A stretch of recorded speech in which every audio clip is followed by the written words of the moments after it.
esta, ¿cierto? Y hay que entenderlo, porque nos está avisando, con solamente mirar ya me está avisando, me está diciendo que hay mucho nacimiento, y además muy rápido se muere. En cambio acá es menos los nacimientos y esto ha subido. O sea que la gente muere más tarde. La primera cosa que tenemos que entender, eso significa que yo tengo que saber qué es lo que se ha hecho o qué es lo que pasa para que ocurra esto. Entonces tenemos que entender la primera cosa que, por una parte, la tecnología, por otra parte, la... ¿Hacemos bailar? Ustedes saben que los estilos de vida de la gente, cómo se ha organizado y cómo vive, para responder a todo y vivir feliz. Eso significa que él crea su propio nicho. Como el ganadero prepara un nicho para sus ovejitas, el humano prepara su propio nicho. Aquí voy a vivir de esta manera. Pero no puede estar en ningún momento separado, no se puede. Hemos dicho que se va a juntar con otras especies. Y tenemos que entender que ese junte con otras especies significa riesgo de tener enfermedades. Tenemos enfermedades, ocupa la pulga, los ratones, las ratas. Tenemos enfermedad por mosquito, todo aquello que está alrededor nuestro. Que en alguna medida nosotros hemos abierto la puerta para que se entren como enfermedad. Porque adentro no hay ninguna enfermedad, claro. No tenemos. La enfermedad va a entrar de afuera hacia adentro. ¿Y qué vamos a hacer nosotros? Abrir la puerta para que se entre. Y eso significa no tengo información buena y mi estilo de vida no está organizado como para eso. Entonces la primera cosa que tenemos que pensar es que somos informadores. Hay que enseñar a la gente para que haga un estilo. La otra cosa que hay que entender es que las enfermedades han empezado a cambiar de comportamiento. Ahora, por ejemplo, si nos ponemos a pensar la tuberculosis. La tuberculosis es una enfermedad donde su bacilo, la gente te lo dijo, es oportunista. ¿Por qué es oportunista? ¿Qué se le viene a la cabeza cuando habla de oportunista? Que espera que el paciente esté inmunodebilitado para poder... Espera que la persona a la que va a atacar no tenga capacidad de respuesta.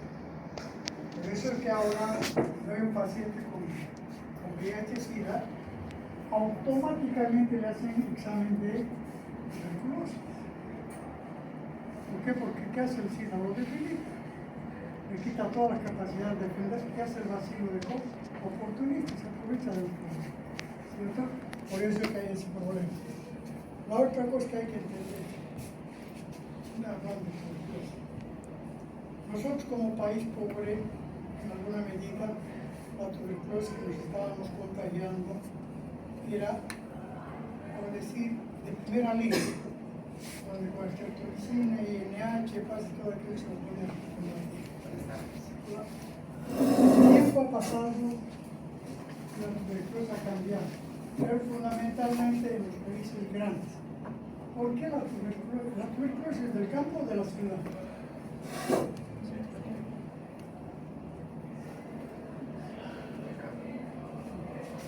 ¿De la ciudad? ¿De la ciudad por qué? ¿Cómo se contagia el tuberculosis? Contagio por nasal, o sea que tienes que inhalar, entonces supongo que lugares que están muy poblados se puede distribuir. Exactamente, ese es el problema. Poblaciones concentradas, por eso que dicen la tuberculosis, es de la industrialización. De cuando ha empezado a aglomerarse la gente para producir en equipo. Entonces había estrechez de contacto de tal manera que el contacto sea posible. ¿Cómo han podido verificar esto? En el tiempo de Bill Clinton, cuando se dieron cuenta de la tuberculosis, cómo había cambiado el comportamiento y estaba haciendo barbaridades en Estados Unidos, le pidieron que asigne 50 millones de dólares para empezar a hacer una campaña de control. Y no lo aceptaron. Pasó el tiempo, como 2 años, y volvieron a hacer un requerimiento ya no de $50, sino de 350 millones de dólares. Imagínense cuánto. Porque decían, no podemos controlar, pero ahora tiene problemas. Y nosotros éramos un país pequeñito, que de alguna manera nos habíamos organizado para atender el problema de la tuberculosis. Todavía podíamos nosotros recurrir a la tuberculosis un tratamiento tradicional, de segunda línea.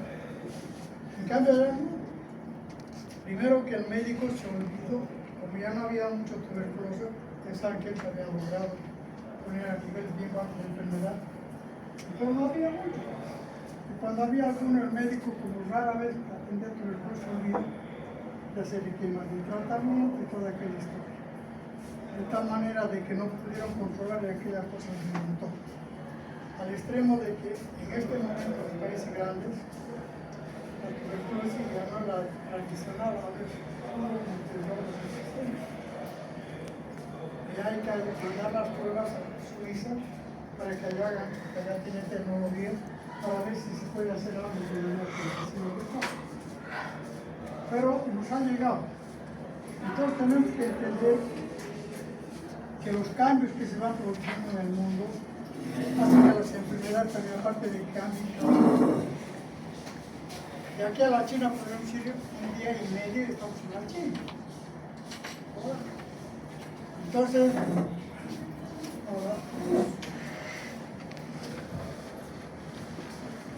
bueno,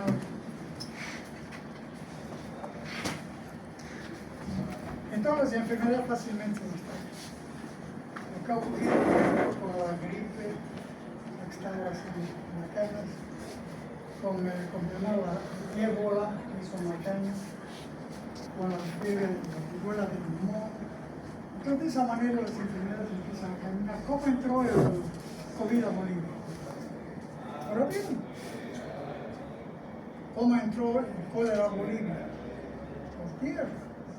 Entonces hay mecanismos que hay que conocer en el comportamiento para saber cómo la enfermedad va a entrar para que uno se prepare.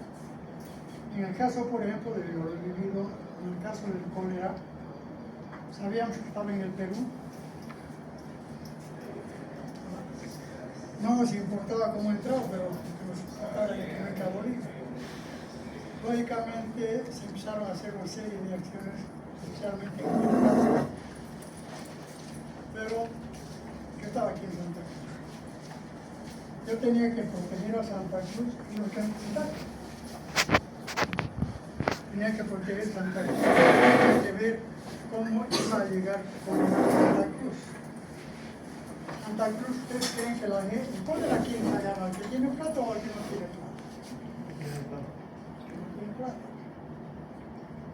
Es una enfermedad, no diría de la pobreza directamente, pero tiene más riesgo de agarrar a la persona que no tiene dinero por la procedencia. Todo lógicamente dijimos vuelta por tierra. Nos preparamos acá. Este vaso, por ejemplo, los vasos que antes daban refresco de invierno en vasos de vidrio. Hicimos desaparecer el vaso de vidrio, pongan de plástico. Algunos dicen que el plástico es cancerígeno, pero ¿cuánto tiempo va a pasar? Porque en caso difícil. El cólera, ¿verdad? Y enseñamos a la mujer que cuando vaya al mercado vaya con una bolsa abierta y señale lo que quiere y que se lo pongan ahí. La vendedora con guantes. Y ella lo único que tiene que hacer es cerrar acá y la vendedora sacarse el guante para recibir el dinero. La persona que había comprado tenía que ir a la casa una palangana de agua con lavandina y vaciar ahí y ya recién sacar. Estaba todo preparado. Cuando de repente nos avisan de Comarapa, ¿saben dónde es Comarapa? Es el límite de Santa Cruz y Cochabamba. Y lo que habíamos enseñado era en tren, en avión, en colectivos, el chofer, el que vende boletos, transportes en el avión, miren los baños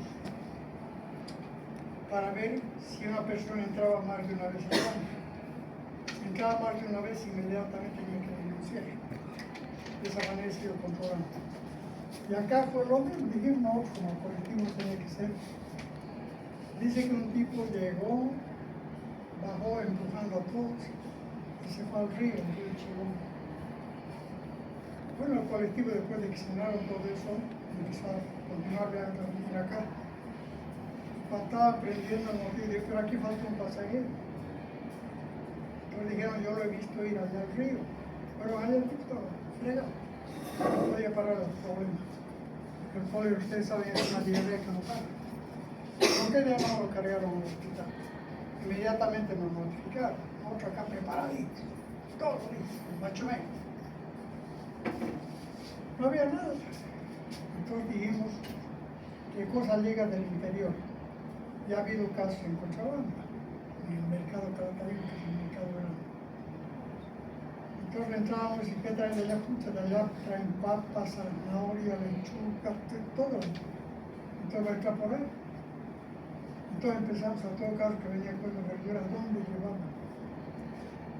Y nos dimos cuenta que todos se pasaban a Montero. Y de Montero ya venían. Vamos a ver qué es lo que hacían en Montero. Y había una laguna, no sé si seguirá viendo allá. Ahí lavaban los productos de lavadillo que llegan al mercado, ahí lo lavaban. Entonces dije, pero esto es grave, están lavando acá, de repente el cólera están metiendo por acá. ¿Cuarentena o aquello? Cuando un día nos llaman y nos dicen del mercado de la Mala, doctor, aquí se nos ha muerto el que estaba a cargo del mercado de indigente, que dormía bajo calabinas y ganaba, se levantaba junto con el primer comerciante y se ocupaba de ayudar, ese era su trabajo. Y ese día no salía para verlo, estaba, como él decía, estaba empapado de sus propios que muertos. Entonces nos preparamos para que aquella cosa no vaya y ahí es donde controlamos la entrada. Pero miren, uno tiene que saber cómo va a entrar la enfermedad, qué elementos intervienen para poder intervenir. Porque de otro modo de trabajar así no sirve de nada. En el caso del chikungunya, que es una vergüenza que sigue ahí, eso no tenía que haber. Pero nadie puede opinar. Entonces, esto tenemos que entender. Está directamente vinculado con el comportamiento humano. ¿Qué hacen los pasajeros normalmente? Donde para el colectivo a tomar soda, a comer soda, a comer cualquier cosa. En el tren, en toda estación, a comer y a tomar. ¿Comprenden? Entonces de esa manera la cosa corría y me controlaba. Pero sin embargo estaba pendiente de la situación. Es decir, yo no puedo actuar si no conozco el proceso de la enfermedad, no de la enfermedad.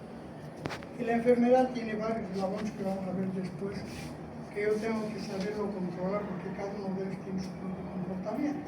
No hay estándares. Por eso que dicen en epidemiología tiene que haber mucha creatividad y vivencia.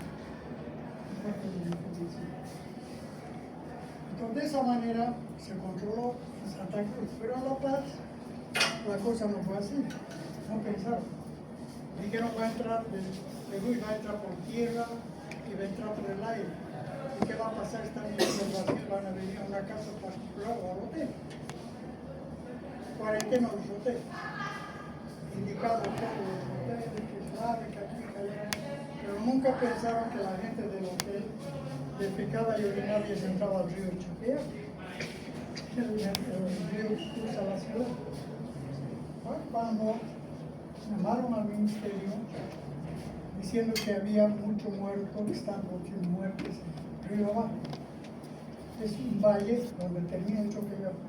Es un valle grande, muy bonito, muy pintoresco. Y la gente de ahí hace siembra de lechugas, tomates, todo aquello, pero riega con agua de lluvia. Entonces cuando empezaron a investigar se encontraron que todos ellos habían muerto de cólera y encontraron otros pacientes de cólera.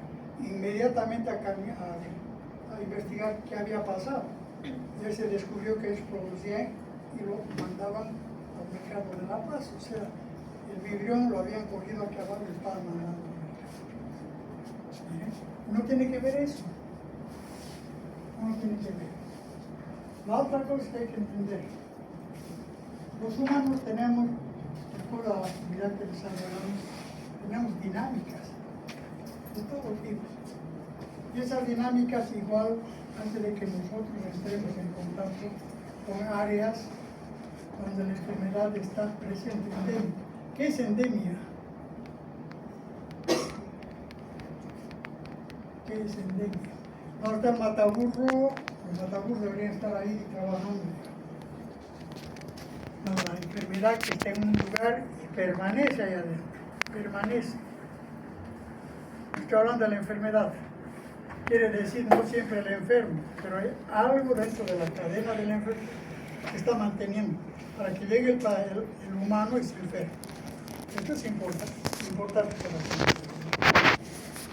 Sin embargo, aparecen enfermedades que hacen explosión, en este caso cólera. Es una explosión. O sea, eso es una epidemia. ¿Qué es una epidemia? ¿Y cuándo dice ha salido de control? ¿Y qué se llama los casos que estaban ahí? Endemia. Ahorita hemos dicho. Endemia. Endemia. Yo la conozco la endemia. Cuando se sale de la endemia, automáticamente digo que es una epidemia. Lo que pasa es que hay que aprender a manejar unos procesos estadísticos que voy a enseñar para que usted pueda manejar la endemia y descubrir rápidamente la epidemia.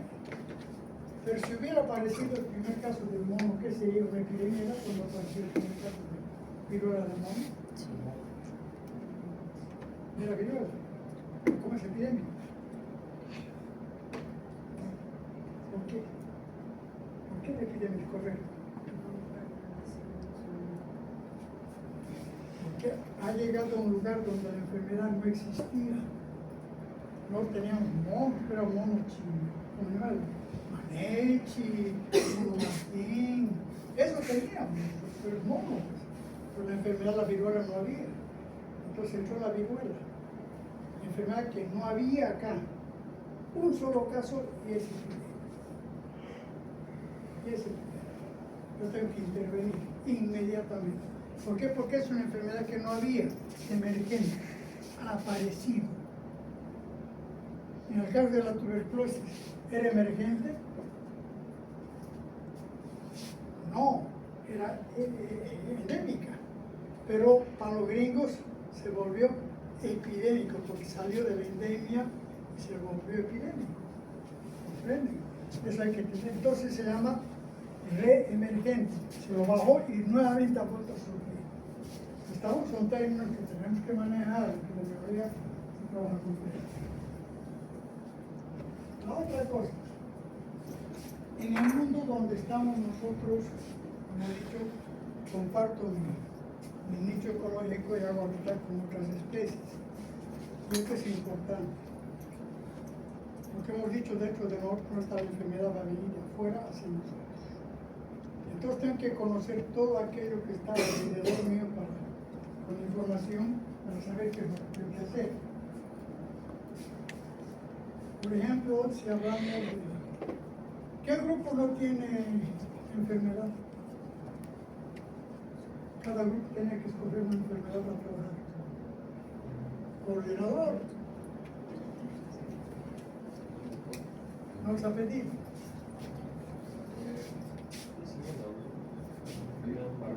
¿Usted es el coordinador? No.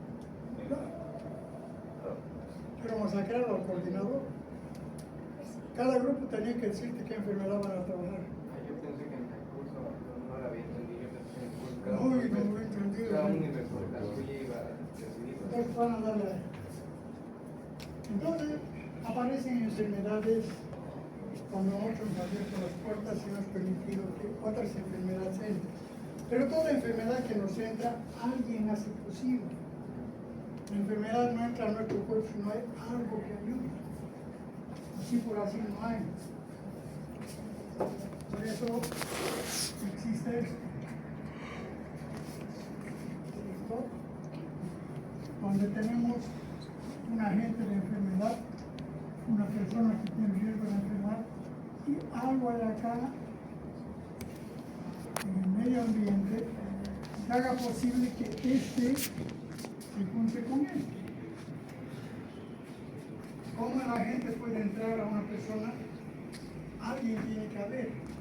Y ese alguien está fuera de la persona. Fuera de la persona. En este momento ustedes son parte del medio ambiente. ¿Cierto? El aire es parte del medio ambiente. Entonces, este hacía posible de que este pueda entrar a este. Y alguien había acá que era el que permitía este tipo de unión. Eso es lo que llamamos vector. O sea, aquel que tiene capacidad de llevar la enfermedad e introducirla al otro lado. Como ejemplo, agarraremos para entender hantavirus. Hantavirus es una enfermedad del ratón. En el ratón. ¿Cómo puede saber de que hay hantavirus? Llega un paciente, lógicamente, con dolor de barriga y fregado y cualquier cosa. Pero a mí no me interesa su enfermedad. Me está hablando si tiene fiebre, es una infección. ¿Qué tipo de infección? Si es una fiebre que apareció violentamente viral, si es una enfermedad, una fiebre que apareció gradualmente, es una bacteriana. Entonces ya sé, por la rapidez con que apareció, que es viral. Entonces empiezo a relacionar dónde puede haber agarrado, qué enfermedad ha agarrado. Entonces, ¿qué haces? ¿Dónde vives? Sí, trabajo con gramíneas, soy productor de granos. Entonces, lógicamente, la primera cosa que me está diciendo es que el primer contacto que ha hecho, aparte de hacer contacto con los productos que él está sembrando, ha hecho contacto con quién. ¿Quién vive de los gramíneas? ¿Qué animal o qué animal hay que vive de los granos, aparte de los que comen? ¿Ratón? El ratón vive de comer arroz, soya, todas esas cosas.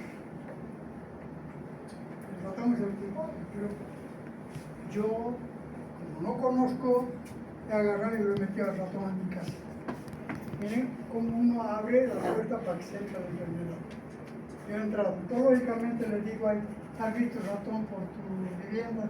Sí, doctor. ¿Y cómo era el ratón? Era así chiquitito, cafecito. ¿Y qué más tenía? Su cola era muy larga. Entonces automáticamente me dice, tengo hantavirus. Y solamente así eso. Por eso la importancia de conocer los elementos que intervienen en la enfermedad para poderle preguntar de acuerdo a lo que estoy preguntando en él. ¿Comprende? Eso es importante. Peor todavía cuando pensamos que el humano en algún momento de forma intencional o no intencional o de forma natural empiezan a producirse cambios ecológicos. De repente se produce para sembrar soya, por ejemplo, ahora agarran y empiezan a desarrollar los árboles, abrir los chacos más grandes. Automáticamente, ¿qué están haciendo? Le están quitando su espacio a otras especies. Y al mismo tiempo, las especies que ya no tienen dónde comer, ¿qué van a hacer? Se van a entrar dentro del espacio. Esto ha ocurrido, por ejemplo, con el problema de hantavirus. El hantavirus ha caminado. Y ha caminado justamente en un lugar donde hay comida. Acuérdense, una bacteria, ¿por qué escoge al humano? Porque el humano es el alimento que él necesita. Tiene que adaptarse a otra especie. Toda pelea en el mundo por sobrevivir por la comida. Entonces hay que pensar en eso. Cuando nosotros hacemos las cosas, no compramos, sin informar, metemos la pasta. ¿Por qué pasa con los chistes en mejor ejemplo? Se empezaron a agarrar todo y al final le han quitado espacio a los ratones y todo. Han empezado a comer ratas y todo eso de cosas. ¿Por qué? Porque tenían problemas serios. Entonces nosotros tenemos que pensar en eso. Que las cosas de forma intencional las cambiamos nosotros, pero no para hacer daño, sino porque yo tengo que hacer dinero y bueno, qué cuestión de conciencia. Pero hay otros eventos también en los cuales no tenemos que intervenir que tenemos que conocer. ¿Qué pasa cuando un río se desborda? Se sale de su cauce y todo lo que encuentra por ahí, por debajo del nivel se entra. Normalmente, ¿dónde hemos dicho que se ubican las familias? En la orilla de los ríos, por el agua. Automáticamente a ese riesgo. Entonces tenemos que saber nosotros cuáles son las poblaciones que tienen riesgo. Lógicamente toda población que vive en ribera del río, lógicamente para nosotros es un riesgo. He tenido que aprender a esto. Pero hay que entender que la gente tiene la receta. Yo no le puedo decir a él, tu casa es volcado de norte a sur. No conozco ni dónde es tu casa. ¿Cómo voy a hacer eso? Entonces acá lo que sucedió es de que ellos me enseñaron, yo no sabía, yo era gente de programa, no sabía. Y encontré justamente en la clínica. Bailón, salía por ahí de las simulaciones. Cuando yo llegué allá, ya había subido la inundación. La parte de abajo del pueblo estaba con agua. Y hablando con el médico me fue contando que aquí, que allá, que sé yo. Cuando me dice, doctor, me dice, acompáñame, vamos a ir a ver el nivel del río. O sea, que les diga, ¿se imaginan cómo se mide el nivel del río? Ay, me lo enseñó. Yo lo vi mirar así y se dio la vuelta. Qué admirable, digo, la piedra.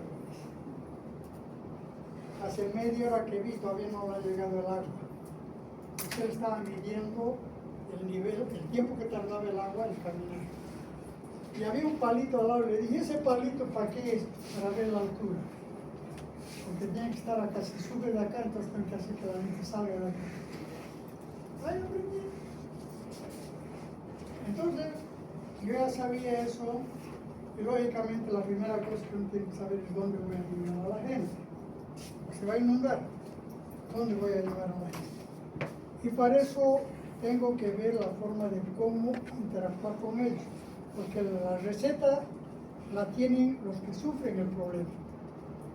Por eso es que alguna vez se ha dicho las enfermedades se las atienden mejor cuando el propio enfermo es el que sabe por qué enfermado. Entonces la gente nos empezaron a explicar y encontramos de que había conflictos dentro de ellos. Eso nos mostraba que nos habíamos equivocado. Porque para llevar a la gente a algún lugar uno tiene que buscar qué hábitat le va a dar. Y digo hábitat porque tengo que decir, él va a venir con su perrito, su gallinita, qué sé yo. Y además va a compartir con otros humanos el espacio. Entonces tengo que buscar un espacio donde no sube el agua y además todos pueden estar allá. Y tengo que pensar que la comida que come uno para comer todos. Los beneficios para uno también son para todos. Ahí es donde aparece el famoso virus común. Y hay que pensar qué cosa necesita la persona que va a salir. Lógicamente, una cosa que se hace a nivel internacional es que cuando hay una inundación, los países que quieren ayudar ya no mandan. ¿Ustedes sabían eso? Ya no mandan. Esperan el pedido. Porque antes mandaban todo. Imagínense que nos manden zapatos de holandeses de este tamaño, se vuelve basura. O de los japoneses de este tamaño, se vuelve basura. Entonces ahora no, se pide. Se hace una carta a los países y se dice, quiero que me manden zapatos entre estas medidas, en fin, todo ese detalle para que no haya basura. Porque antes no se imagina la cantidad de basura que había, porque mandaban todo. Y al final de cuentas todo, tal vez una cosa para servir. Entonces eso también hay que entender, ¿no es cierto? Hay que entender para saber qué va a pedir. La otra cosa que hay que entender es, tengo que darle un hábitat al humano que estoy pintando acá. La primera cosa que necesita, ¿qué es? Cobija, techo. Y miren qué importante es esto. Cuando había problemas políticos con los mineros, hasta que los mineros dejen de fregar, los agarraron una parte al Napacaní, una parte al Chapare, otra parte a los Llanos de la Paz, y otra parte al Alto de la Paz. Ya era así del Alto de la Paz, de ese acomodo de mineros. En ese tiempo, cuando se iba a en techitos azules, se sentó, tenía su carpeta azul. No estaba bien. Ahí pongan ya a pensar qué significa eso. Y van a entender por qué la antena está fregada, por qué la antena está resentida. ¿Quién aguantaría vivir en una carpa años? Ya han vivido años. Es desesperante. Entonces, yo tengo que pensar en eso. Si voy a hacer algo, no tengo que crear problemas en eso. Porque al margen de que alguien no, te voy a aumentar el problema. No se puede. Por eso es que uno tiene que saber qué es lo primero que necesita. Agua. ¿Qué más necesitan? Comida. Ropa no importa. ¿Qué más necesitan? Comen y orinan. Baño. Para comer comida, ¿qué necesitan? Olla. Entonces uno va mirando el escenario que tiene que preparar para ello. Y de esa manera uno tiene que mirar todo. Imagínense un piojoso allá al medio. Dios mío, bueno, como está todo acondicionado, piojoso van a aborrecer todos. Bueno, imagínense allá adentro un tipo que se ha peleado, empezar a pegar en el todo eso hay que mirar, todo eso hay que investigar. Hay que entender el comportamiento humano. Y de esa manera uno consigue los productos. Esto es importante. La otra cosa, hemos dicho las enfermedades están fuera de nosotros. Si yo no tengo ese concepto, nunca voy a llegar a un buen diagnóstico. ¿Qué es lo que hace el médico? Diagnóstico. ¿Diagnostica o sospecha? Sospecha. Ninguno diagnostica. Sospecha. ¿Por qué? Porque él necesita tener la evidencia de que lo que está sospechando es verdad.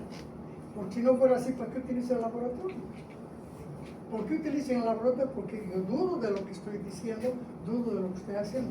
Entonces busco mi ayuda y utilizo el laboratorio. Acuérdense, el médico está aquí arriba. Todo lo que hay acá abajo, él tiene que manejar como líder. Manejar todo esto de acá. Entonces uno tiene que saber también lo mismo. En este caso, hay que buscar quién va a liderar el grupo. ¿Qué hemos hecho acá?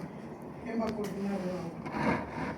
Y se le da la responsabilidad de las cartas de código, porque ese es el que va a hacer posible de que las cosas se cumplan como se ha hecho. Porque además cuando se inunda, aparte de que se ha salido la persona y su familia, se ha salido su gatito, su perrito, su pollito y todo aquello que ha podido, pero ¿quiénes van a salir? ¿Quiénes van a escapar de la inundación? Debo saber. Arañas, víboras, mosquitos, todo sale. ¿Y dónde va a ir? A la parte alta. Tiene que ir ahí también. Entonces, mire, si yo no conozco esto de las economías, ¿cómo por ello atendemos? Tengo que saber qué es lo que tengo que hacer para saber cómo los voy a conseguir, se los voy a atender. ¿Comprende? ¿Se entiende? Si no entendemos de esta manera las cosas, nos vamos a equivocar. Yo tengo que aprender la enfermedad, qué características tiene para saber cómo la voy a atacar. No es cuestión de agarrar y denme antibiótico. Hay un ejemplo de eso. Hicimos un estudio para entender cómo la tecnología también era negativa en algunos casos. Hacíamos de que las personas, mujeres, que llevaban niños a un hospital, le decíamos que nos muestre la receta, poníamos una persona que vaya atrás de ellos hasta que entre a la farmacia. Entraba a la farmacia y miraba si la persona compraba la receta entera, si compraba parte de la receta o le cambiaban el producto, para entender por qué había cosas que no curaban bien. Porque ustedes saben, cuando una cosa no cura, ¿qué hace? El médico cae mal. Y en este caso estaban cayendo muchos médicos mal por no saber pensar un poquito. No hay que dar la receta sin antes mirarlo al paciente. ¿Por qué digo eso? Cuando voy a dar la receta tengo que mirarlo al paciente y tengo que mirarlo íntegro. ¿Por qué digo eso? Y eso nos enseña la epidemiología. Porque la propia dinámica de la persona está en función de aquello que hace posible que tenga una buena o mala dinámica, el dinero. Yo no puedo dar a un paciente una receta si veo que no tiene plata para pagar eso. Tengo que mirar, ¿por qué me doy cuenta de que la gente es pobre? ¿Qué es lo que se hace? ¿Cuál es el primer contacto que tenemos con un paciente? Nuestro primer contacto, ¿cuál es? Puede ser sometimiento. El primero. Tienes razón. Pero es la vista. Porque la vista me va a permitir ver su cara, su andar, su ropa. Me va a servir. Y con eso ya está entrando con parte del diagnóstico. Ya está entrando con el diagnóstico. Y si yo veo que la persona está mostrándome, está abriendo a ACE, no tiene plata. Dice, se supone que cuando voy al médico, ¿qué hace cuando tienes que ir al médico? ¿Qué es lo primero que hace? El médico tiene que ver, ¿qué es lo primero que hace?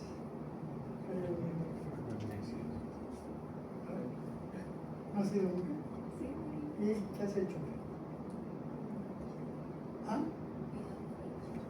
No, pero antes que eso. Estás en tu casa, vas a lo del doctor. ¿Qué vas a hacer? Se baña. ¿Vas a usar ACE o vas a usar jaboncillo? Porque tiene planeta. Tu zapatito va a ser más viejito o más viejito.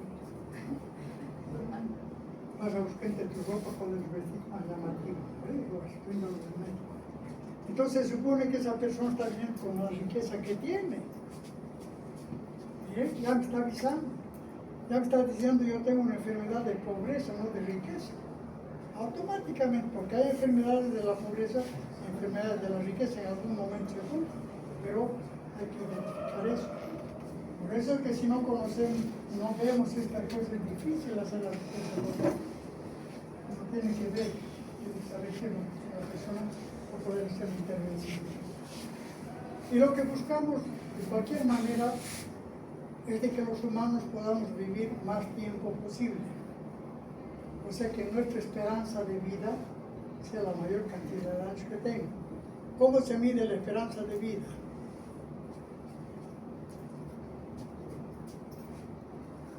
No están enseñando eso. ¿Cómo se mide la esperanza de vida? Con la media de los ancianos, ¿Cómo aquí? adultos mayores. Nada, ¿Se refiere a una persona o a una población en general? nada. Tomando en cuenta los factores de relación. Basado en antecedentes familiares. No, acá, punto cero. Nacimiento. Yo voy a caminar en el tiempo hasta que 50% de la población que nació acá se ha muerto. Esta es mi esperanza de vida. El resto ya el 50% que queda. O sea que de cada 100 que nacemos juntos, en el momento en que pasamos el 51, automáticamente es nuestra esperanza de vida. Ahora estamos con 62, yo creo que 58. Antes Bolivia estaba con 60, 54, ¿sabes? O sea, se morían, quedaban vivos. ¿Por qué? Porque el que más moría era el niño. Les he contado que en el altiplano alguna vez preguntaron, señora, ¿cuántos hijos tienen? 6. ¿Y cuántos tenían? 11. Y el resto se ha muerto. ¿Y por qué se ha muerto? Dios me lo dio, Dios me lo pidió, no sé por qué se ha muerto. Ahí está. Entonces, la esperanza de vida era baja. Inclusive si vamos al siglo XVI, van a ver que la esperanza de vida no llegaba a 40 años. O sea que de cada 100 que nacían, la mitad se morían por los 40 años. Esto tenemos que manejar, porque es un instrumento que nos va a permitir mostrar las cosas buenas que estamos haciendo, y son buenas, ¿por qué? Porque la esperanza de vida es más. Es lo que tenemos que hacer, es lo que tenemos que buscar. Que la gente no enferme, porque la enfermedad es un riesgo de muerte. Para eso tenemos esto. No está ahí.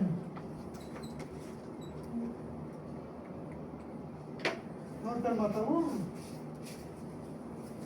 Es el pedir que traigan su mataburro. Entonces, ¿cómo tiene que tener el mataburro? El día del examen por esto. ¿Dónde está tu mataburro? Ni lo has comprado, ¿no? Acá.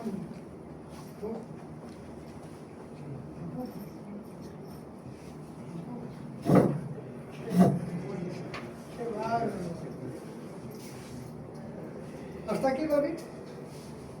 Ahora dice, la esperanza de vida ha aumentado, primero porque hemos cambiado nuestro estilo de vida y lo hemos hecho más saludable. Es decir, he aprendido a lavarme la mano, no comer verduras en la calle, sé comer proteína en suficiente cantidad, en fin, no tengo ratones en mi casa, mi perro y mi gato vacunas en su cuartito. Todo aquello que yo hago para tener mi esperanza de vida. Sin embargo, nosotros lo primero que hacemos es, ay, muy llorón mío, para que no se aburra como perro. Lo primero que hacemos es se le pone a la gente lo posible enfermar. Entonces las cosas han ido cambiando de tal manera que nosotros ahora tenemos estilos de vida más saludables y que nuestra esperanza de vida es más alta. Los japoneses están por encima de los 88 años. Es grande. Por eso es que en Japón todavía se ve viejitos haciendo empanadas en la calle. Yo en Europa he visto eso. Un gorro viejito en la calle. No hay muchachos. No hay. Y eso es importante porque un pueblo necesita de su mercado interno. Y otros países que ya no producen hijos, ya no tienen consumidor. Son productores, pero no hay consumidor. Por eso es que abren la puerta cada cierto tiempo. Vengan migrantes, aunque sean negritos, vengan. Todo lo que pueden meterme. ¿Por qué? Porque necesitan. Después agarren por la puerta y los que están aquí adentro les ponen carta de fuego para que vivan bien. Eso es lo que tenemos que entender. Nuestra vida es alargar el mayor tiempo posible de poder vivir. Y eso significa que tengo que aprender a hacer las cosas que son saludables, que no me pongan en riesgo ni de enfermar, peor de morir. ¿Estamos? Otra cosa. Dicen que la salud también está relacionada como factor de riesgo por lo que significa los servicios de salud y la tecnología de punta. ¿Por qué digo eso? Porque hay riesgo de enfermar y hasta de morir por la tecnología de punta y porque los servicios de salud. Acá en Santa Cruz es deficiente de tecnología. No tenemos ni quirófano. ¿Será? Entonces ya la mortalidad más alta. ¿Será? A ver, contrincante. El compañero dice que se mueren porque al cambio en la sala quirúrgica no hay material, ¿cierto? La última tecnología todavía. La última tecnología, imagínense, peor todavía. ¿Por qué digo peor todavía? Critiquen ese escenario. Al hospital ha llegado la última generación de ¿qué podemos decir?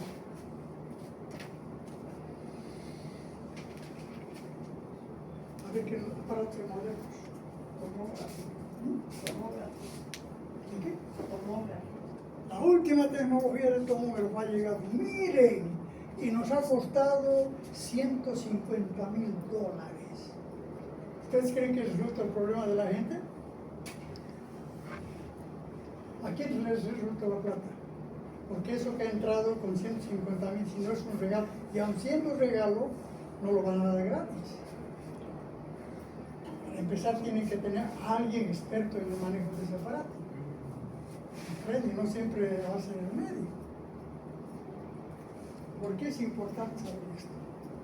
Porque automáticamente estamos discriminando y partiendo a la gente.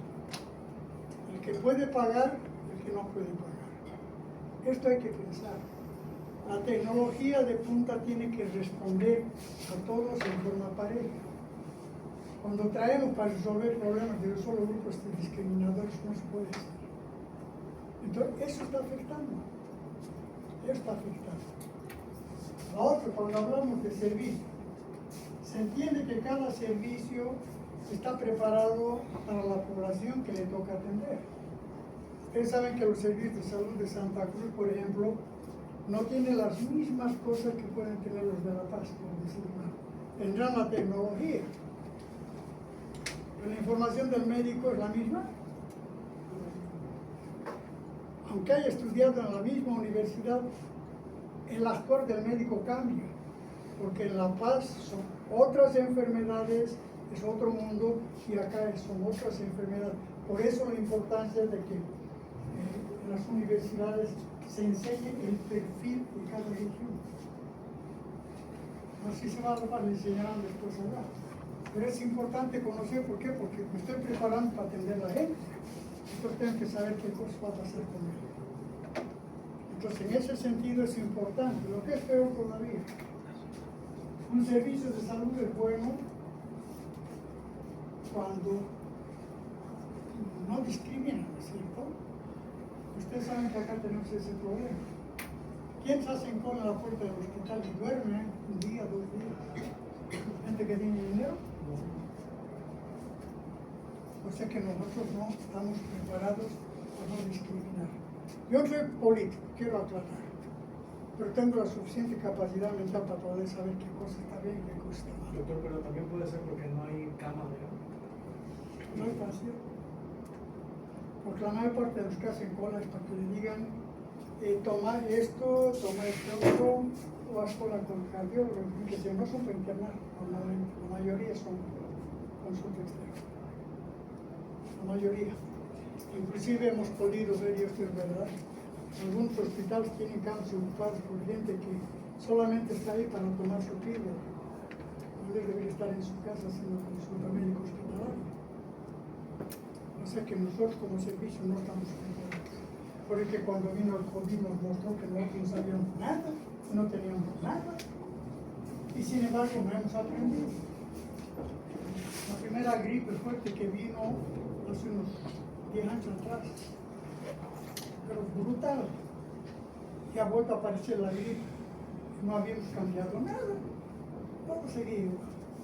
O sea que en ese sentido nosotros no somos justamente quienes podemos garantizar la salud y la vida de la gente. Para eso tenemos que entender qué es la enfermedad.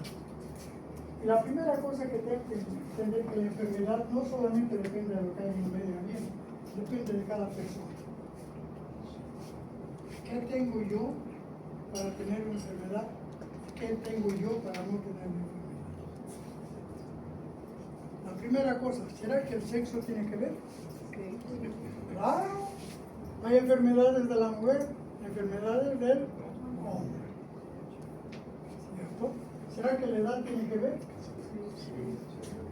Claro, porque hay enfermedades que son de la mujer y son del hombre. Cuando son más chiquititos ya no hay esa diferencia. ¿Comprende? La mujer se empieza a hacer visible después de cierta edad. Más antes los dos son igual, lo único que tienen diferentes su anatomía, después son lo mismo. Hasta para jugar ahora. Como todo es tecnología, los mismos que están agarrando los hombres y las mujeres. ¿Será que es importante la Constitución? Claro. Porque la diabetes, ¿a quién busca? Los que comen de más y son gorditos y no saben cuidarse. No vayan a pensar que me pongo azúcar en mi vena, no hay eso. Lo que pasa es que como tan mal, que la comida que va, yo voy comiendo el azúcar, pero me olvido de que es en el laboratorio. Y cuando él empieza a fallar, automáticamente no hay quien consuma el azúcar que estoy metiendo. Entonces, ¿qué pasa? Que ese azúcar se queda en sangre, hasta que desfallece la persona. Entonces es importante, ¿no? ¿Por qué también es importante el sobrepeso? Por la plata. A mí me cuesta un terno completo, por decir 200 pesos, a un gordo tiene que hacer la medida. ¿Comprenden? Todos tienen que ver. Además el gordo come mucho.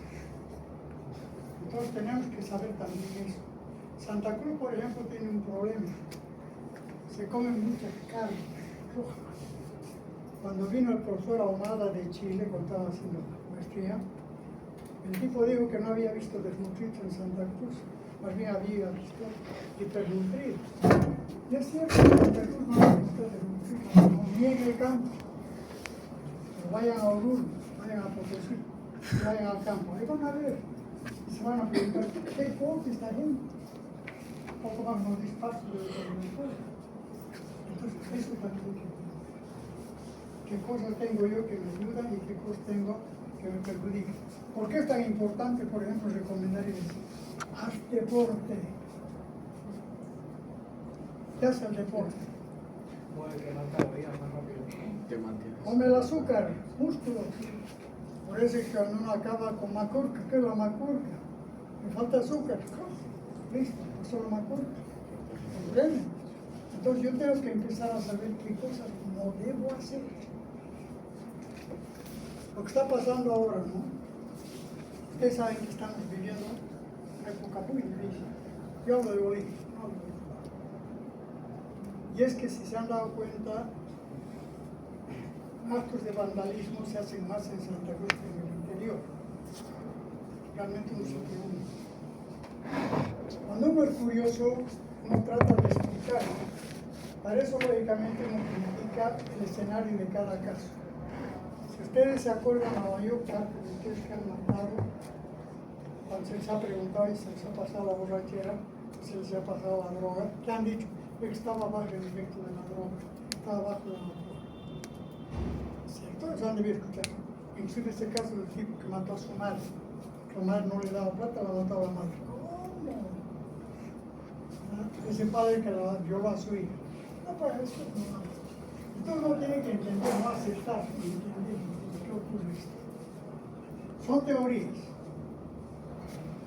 Y yo hice una investigación que casi me gustó el cambio. Pues son teorías, son comentarios de trauma. No puedo hacer nada. Resulta de que en Santa Cruz los que están felices porque ha aumentado su clientela son los odontólogos. Están felices porque cada vez tienen más y más clientes. Y el oncológico también está feliz porque han empezado a aumentar los casos de cáncer de boca. Entonces uno pregunta, ¿qué está pasando? La explicación es bien simple. ¿Qué es lo que pasa contigo para que digas que te llega más clientela? Es que me han aumentado mi consulta. ¿Y por qué? Porque sangraba las encías. Eso es, sangraba la encía. Entonces uno tiene que entender cómo es que le sangra la encía y no le dolía. ¿Qué es lo que estaba haciendo? Ahora pónganse a pensar. Y al dentista no porque le dolía, sino porque le sangraba las encías. ¿Qué es lo que estaba haciendo la persona? Si está debido de algo acá, que hay aquella cosa que me adormece la boca y no me hace sentir el dolor. La coca. Cuando se hizo la encuesta, todos aquellos que iban al consultorio todos mascaban coca. Lógicamente la explicación es porque sangraba la boca. Y en el oncológico también lo mismo. Al extremo de que se hizo una reunión y pedían que les traigan, como se llama, accesorios para hacer placas y toda aquella cosa. No, pues, entonces uno trata de entender por qué esta dinámica social. Porque ahora mascan coca desde los 14, 15 años. Es increíble. Se no entra en mi cabeza, algo está pasando. Entonces empezamos a investigar. Agarré a un amigo en Sucre, agarré a un amigo en Cochabamba. Después yo fui a Cochabamba al poder en carne propia. Mi padre tenía hacienda, mi padre era hacendado y tenía sus campesinos. Entonces cada vez que tenía que hacer una siembra, a las 7 de la mañana, los campesinos se sentaban para charlar entre ellos. Y lo que hacían, metían la coca, jalaban el palito y botaban. La coca jalaban el palito y botaban. Pero así no, hasta que hacían su bolo, que era de este tamaño, en la mañana. Después a trabajar, por la mañana. A mediodía, afuera del coco, burbujas de agua en las bocas y almorzar. Acababa de almorzar, se sentaban otra vez y otra vez solitos. Se estaba perdiendo la luz del día, afuera el bolo, a la casa a comer. Es cero. Cuando hicimos la encuesta acá nos encontramos, primero que la mejilla ya no aguanta, brilla ya, por lo grande que el bolo adentro, grande. La segunda cosa que habíamos observado es que hacían hasta 4 y 5 bolos por día. La tercera cosa que habíamos observado es que no es así nomás que agarran coca del Chapare, agarran coca de acá de Yapacaní, ¿Y cuál es la diferencia? De Pacaní, de Chaparé, de los Yungas, tiene poca cocaína. La de acá tiene mucha cocaína. Y el tabaco es. Pero no va más allá de la cosa. Queríamos entender qué es lo que ponían en su boca para que eso se vuelva, para acabar desarrollando el cáncer. Entonces dijimos, en el interior, para mascar la coca y darle sabor, hacen la yuca, así se llama. Papa, camote, la ceniza de penca, y lo hacían como tableta, y eso mascaban. ¿Con qué agarran y endulzan acá la coca? Con pico. ¿El pico con qué? Coca-Cola, cafeína, querosén, Dios me guarde la porquería que le ponen. Cancerígenos en potencia. Este es el problema, cancerígenos. Lo que es más, si ustedes han caminado, yo nunca había visto. En estos últimos años ya no sé qué pensar en todo eso, porque nadie pone coco a esto. Yo no veía nunca lugar de venta de coca antes. Ahora ya no hay venta de coca, ahora de pan, ahora hay punto de coca. O sea, cambiaron el negocio. Y en vez de la yuca, hacen el bico. Y el bico ya ha superado también su tecnología, ahora hay el bico light. ¿Cuál es el bico light? Después de mezclar con todo, le ponen hasta cocaína. Ahora viene la pregunta. ¿Qué es lo primero que altera cuando uno está drogado? ¿Qué es lo primero que se altera? Los 5 sentidos. La visión. Comportamiento. Comportamiento. Entonces, eso es una hipótesis, porque nosotros estamos viviendo un momento muy delicado, que cada vez es más grave. Inclusive hemos hecho seguimiento a los accidentes de colectivo, estos que van de un departamento a otro. El efecto de la cocaína empieza a aparecer después de la tercera o cuarta hora. Ya se hace visible. Empieza a aparecer los efectos. ¿A qué hora son los accidentes de colectivo? Mayormente en la noche. Después de las 2, 3 de la mañana. Y lo que se altera es la perspectiva de la distancia y la perspectiva de la velocidad. Lo primero que se altera es la velocidad. Entonces hay muchas cosas que deberíamos saber, que no hacemos. Entonces, si ustedes se dan cuenta, ciertas cosas no se discuten, ¿cómo vamos a poder hacer que la gente cambie de comportamiento? La gente no sabe de esto. No sabe de esto. Entonces quiere decir que nosotros no estamos haciendo nuestro papel, enseñar a la gente. Y hay que enseñar a la gente las cosas que cada día está viviendo para cambiar. Por ejemplo, en los hospitales. ¿Qué es lo primero que debe hacer el médico cuando llega a un hospital?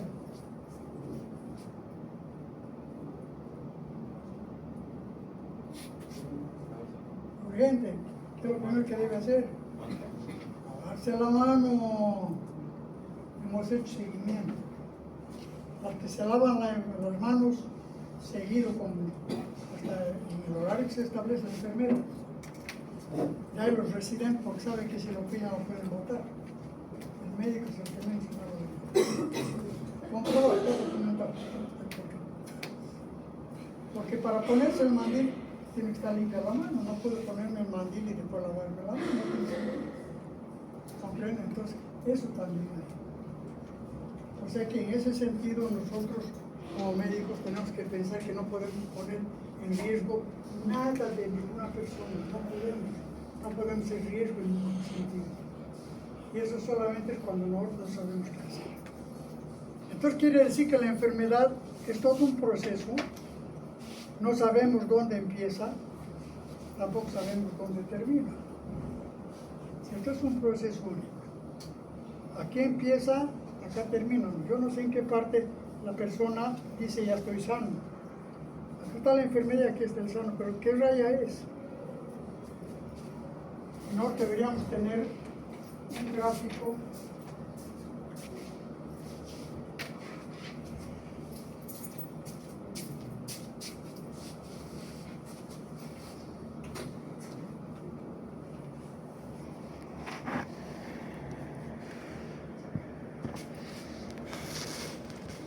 enfermo sano. Esto es lo que no tenemos, no sabemos. Pero ¿para qué nos sirve esto? Voy a empezar a mirar si los enfermos empiezan a bajar. Automáticamente estoy haciendo.